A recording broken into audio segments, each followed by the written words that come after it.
Good morning mga palangga. For today's video, na busy ang inyuhang tindera diri sa gamay nga tindahan.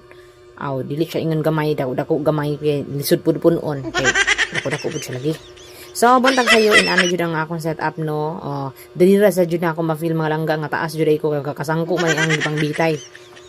Pero usahay kung ako ibang plaster ng uban, di jud pud na ako maabot. So, taas ra jud ko nga gamay. Ikaw na balag sabot.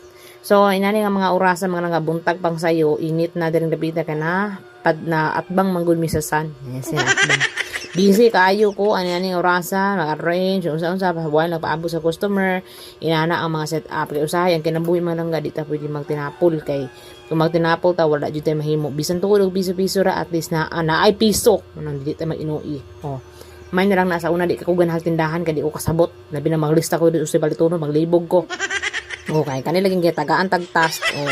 Actually sa ko ning mama nga mga ang atin mga langga din ako, di ta mag-ino, di ni ako ha, kasi nay mong utang diya, di ni ako Bantay ra jud tindahon ko dere.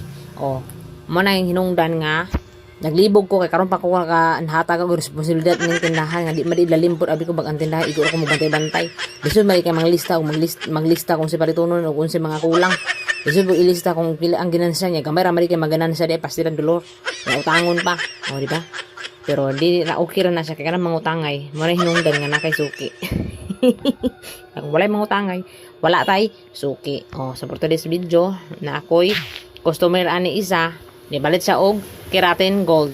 So may na lang po duwa ta na si Ruhan. Thank you for watching this video mga langga. Till next time, bye bye.